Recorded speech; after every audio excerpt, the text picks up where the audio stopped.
Hi friends, அனைவருக்கும் வணக்கங்க. இந்த கதை பிடிச்சிருந்தா கேளுங்க கேட்டு ரசிங்க. உங்கள் ஃப்ரெண்ட்ஸ் அனைவருக்கும் ஷேர் பண்ணுங்கள். லைக் கண்டு கமெண்ட் கொடுத்துருங்க. இந்த சேனலில் வர வீடியோ உங்களுக்கு உடனுக்குடன் நோட்டிஃபிகேஷனாக வரும்னா சைடில் இருக்கிற பெல்லைக்கான தட்டி விட்டுருங்க. இந்த கதையுடன் உங்களுடன் இணைய போகும் நான் உங்கள் பவானி. சரி வாங்க போவ கதைக்குள்ள. இப்போ நாம் கேட்க போகிற கதை வெண்ணிலவு சாரல் நீ. அத்தியாயம் 2. அன்று கதிர் சொன்னதை காஞ்சனா இப்பொழுது தன் இரண்டாவது அண்ணனான பரதனிடம் சொல்லி பெருமைப்பட்டு கொண்டாள். அதே நேரம் வெளியில் பைக் நிறுத்தும் சத்தம் கேட்டது. இருவரின் பார்வையும் ஒரே நேரத்தில் வாசலை தான் பார்த்தது. வந்தது வேறு யாரும் இல்லை, கதிர்தான். இங்கு வந்ததில் இருந்து எப்பொழுதும் அவன் போடுவது வேஷ்டி சட்டைதான். அவன் வெள்ளை நிறத்தில் காட்டன் சட்டு தான் அணிவான்.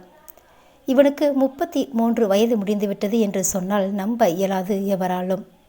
இப்பொழுதுதான் 27 வயது இளைஞனைப் போல் இருப்பான் கதிர் நிலவன்.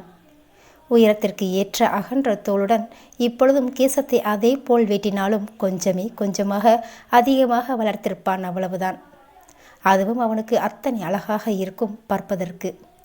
முறுக்கிய மீசை, தாடையில் இருந்த சிறிய தழும்பு கூட பேரழகாக காட்டும் அவனை. கதிரின் பைக் சத்தம் கேட்டதும் மூவருக்குமான சத்துமாவு கஞ்சியை எடுத்து வந்தார் லலிதா. கவின்யாவை கவனித்து கொள்ளும் முழு பொறுப்பு எப்படி அகல்யாவின் உடையதோ அதுபோல் இவர்கள் 3 பேருக்கும் தேவையானதை செய்வது லலிதாவின் வேலை.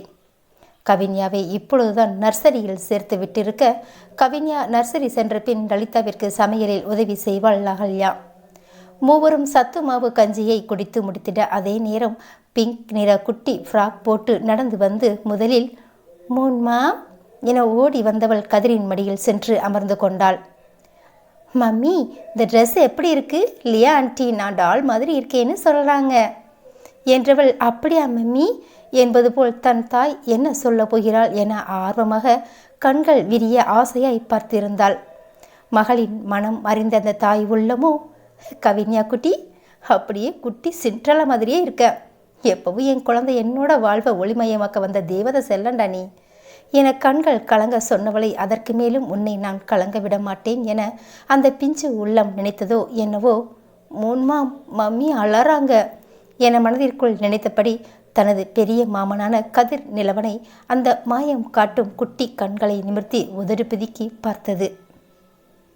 உடனே கதிரும் போ மம்மியே, நீ தான் சில் பண்ணணும் பேபி என தண்ணில் இருந்து இறக்கிவிட்டான். மம்மி நோ மம்மி, நான் சிண்ட்ரல்லானா நீங்கள் இந்த குட்டி சிண்ட்ரல்லாவோட மம்மி என சொன்னவள் காஞ்சனாவுக்கு கிச்சு கிச்சு மூட்ட, காஞ்சனாவோ ஹே குட்டி வாழு என கலகலவென சிரித்திட கதிரும் பரதனும் ஒருவரையொருவர் பார்த்து சிரித்து கொண்டனர். பின் நால்வரும் டைனிங் டேபிளில் அமர்ந்து சாப்பிட கவின்யா டேபிளின் மீது அமர்ந்து ஸ்டார் தோசை, பிறை நிலா மற்றும் முழு நிலா வடிவில் என குட்டி குட்டி தோசையாக லியா சுட்டு வைக்க அவளும் தேன் தொட்டு சாப்பிட்டு கொண்டிருந்தாள். காஞ்சு, இன்னைக்கு ஈவினிங் நம்ம ஒரு இடத்துக்கு போகிறோம். வந்ததும் கிளம்பி ரெடி ஆகிடுங்க. அங்கே போயிட்டு வந்த பிறகு பரதன் டியூட்டிக்கு போகட்டும் என முதலில் காஞ்சனாவை தயாராக சொன்ன கதிர் அந்த இடத்திற்கு கண்டிப்பாக பரதனும் வர வேண்டும் என்று சொல்லியிருந்தான். அங்கு சென்று வந்த பின்தான் பரதன் வேலைக்கு போக வேண்டும் என அழுத்தமாக சொன்ன கதிர் கவின்யாவின் கன்னம் தட்டி கவிக்குட்டியும் மம்மி கூட கிளம்பி தயாராயிருங்க என சொன்னவன் பார்வை இப்பொழுது அகல்யா பக்கம் சென்றது.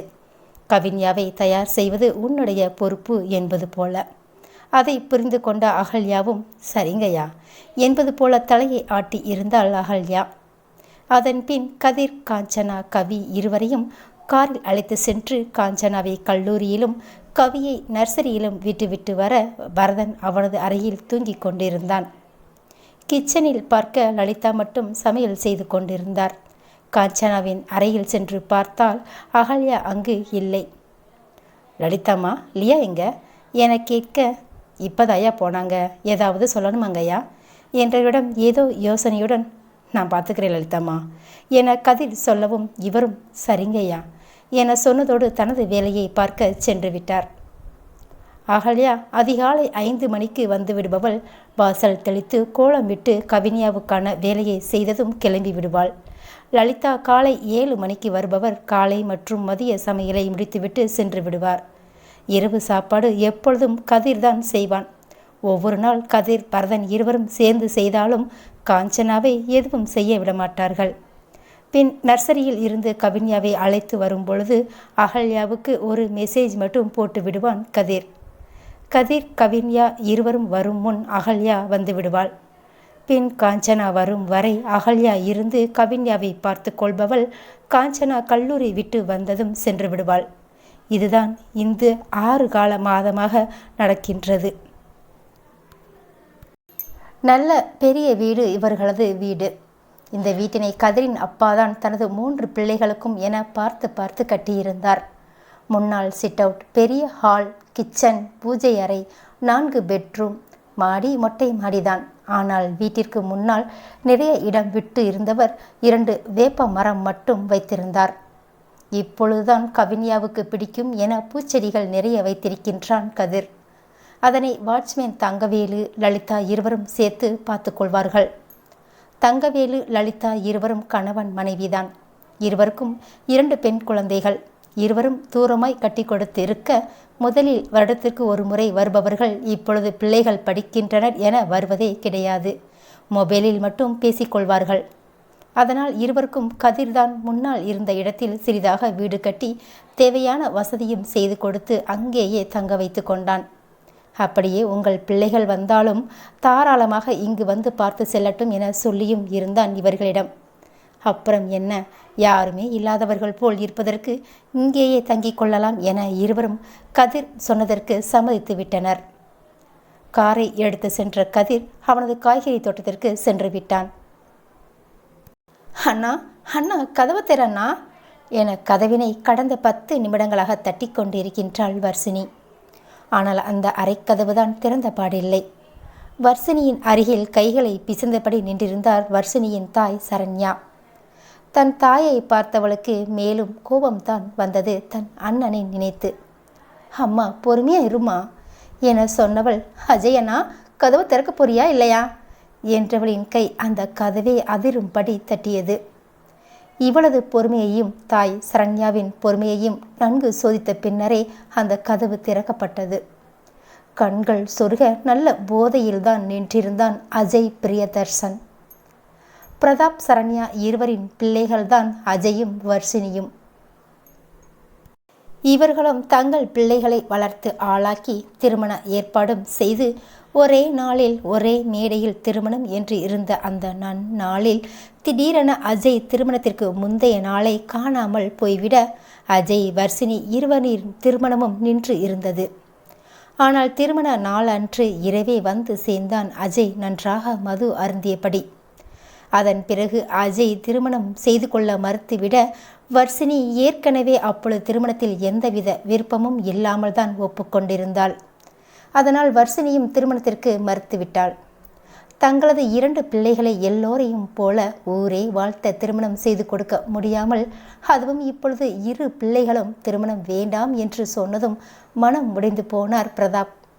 அதுவும் தன் மகன் ஒவ்வொரு நாளும் தன் கண் முன்னால் மது அருந்தி வருவதை காண பொறுக்காமல் அதை தடுக்கவும் இயலாதவராய் அதை நினைத்து நினைத்து படுத்த படுக்கையாகிவிட்டார் பிரதாப். அப்பாவின் தொழிலை வர்சினி முழு பொறுப்பையும் ஏற்காவிட்டாலும் அஜய் வரும் வரை அவளது கண் பார்வையிலேயே பார்த்து கொண்டால் அங்கு பணிபுரியும் அவளது அப்பாவின் உண்மையான தொழிலாளர்கள் மூலம். பகலில் அஜயும் வர்சினியுடன் எப்படி பிரதாப் இருந்தால் அந்த தொழிலில் இருந்தானோ அதே போல் வேலை செய்தாலும் இரவு மது அருந்துவதை வழக்கமாக்கி கொண்டான். முதலில் வெளியில் சென்று மது அருந்தி தள்ளாடியபடி வருபவனை டிரைவர் தான் காரில் அழைத்து வருவார். வர்சினிதான் அவனிடம் மெல்ல மெல்ல பேசி தொழிலுக்கும் வர செய்தவள் அவனை வீட்டில் வைத்து மது வாங்கி கொடுத்து கொஞ்சம் கொஞ்சமாக மது அருந்துவதை மறக்கவும் செய்திருந்தாள்.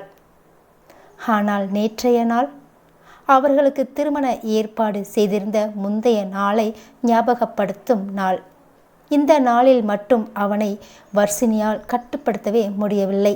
ஏன், எதற்கு என எத்தனையோ முறை வர்சினியும் கேட்டு பார்த்து விட்டாள். ஆனால் காரணத்தை அஜயும் சொல்லவில்லை. இவளாலும் அதற்கான காரணத்தை அறிய முடியாமல் போய்விட்டது. இந்த 2 வருடங்களாக அஜய் இப்படித்தான் நடந்து கொள்கிறான். இந்நாளில் அஜய், என்னப்பா இது என்ற அந்த தாயின் தவிப்பும், ஏன் அண்ணா இப்படி நடந்துக்கிற என அந்த தங்கையின் ஆதங்கத்தையும் உணரும் நிலையிலா அவன் இருக்கின்றான். அவனையே மறக்கும் அளவிற்கு அல்லவா அவன் மது அருந்தி இருந்தான். கதவை திறந்துவிட்ட அஜய் லேசாக தள்ளாடி விலகி நின்ற பொழுதுதான் அந்த அறைக்குள் பார்த்தார்கள். காலி மது பாட்டில், உடைந்த கண்ணாடி துண்டுகள், ஆங்காங்கே சிதறி கிடக்கும் பொருட்கள் என அனைத்தையும் பார்த்தவர்கள் ஒருவர் முகத்தை ஒருவர் பார்த்து கொண்டனர். சரண்யாவோ தலையில் அடித்து அழாத குறைதான். அஜய் இப்படி சீரழிந்து போவதற்கு என்ன காரணம் என்று தெரிந்தாலும் அதற்கு தீர்வு ஏதாவது இருக்கின்றதா? இல்லை, அவனது மனபாரத்தை குறைக்கவாவது முயற்சி செய்யலாம். ஆனால் இப்படி எதுவுமே சொல்லாமல் அவனையும் வருத்தி கொண்டு இப்படி ஒவ்வொரு நாளும் தங்களின் மனதையும் சேர்த்தல்லவா வருத்தத்தில் ஆழ்த்தி செயலற்ற நிலைக்கு ஆளாக்குகிறான் என சரண்யாவுக்கு மகனை நினைத்து இப்பொழுது சோர்ந்தே போய்விட்டார். வர்ஷினியோ ஒவ்வொரு நாளும் எப்படியோ கேட்டு பார்த்து விட்டாள். அஜயின் மனதில் ஈர்ப்பதை இவளிடம் சொல்ல ஏதோ ஒன்று தடுக்கின்றது. அப்படி எதை சொல்ல தயங்கி இப்படி சீரழிந்து போகின்றான் என இவளாலும் இதற்கு மேல் அவனிடம் கேட்க முடியுமா என்றுதான் தெரியவில்லை. ஒருவேளை தான் இவனுக்கு அடுத்த ஆண் பிள்ளையாக பிறந்திருந்தால் தன்னிடம் மனம் விட்டு மனதில் இருப்பதை சொல்லி இருப்பானா என நினைத்தவள், அதுவும் இப்பொழுது அவன் இருக்கும் நிலையினை பார்த்து பார்த்து வேதனை மட்டும்தான் மிஞ்சியது பெண்ணவளுக்கு. தாகம் தீர்த்தால் தண்ணீர், கண்ணிலிருந்து வழிந்தால் கண்ணீர், மனதின் சோகத்தின் வெளிப்பாடாய் கண்கள் உதிர்க்கும் ஓர்ப்பு நீர்த்துளிகள், காயம் பட்ட மனதை தேற்றும் ஆற்றல் கண்ணீர் துளி உதிர்க்கும் கண்களுக்கு உண்டு. அந்த கண்களும் கூட சோர்ந்து போகுமே தவிர கண்ணீர் வற்ற வாய்ப்பில்லையே.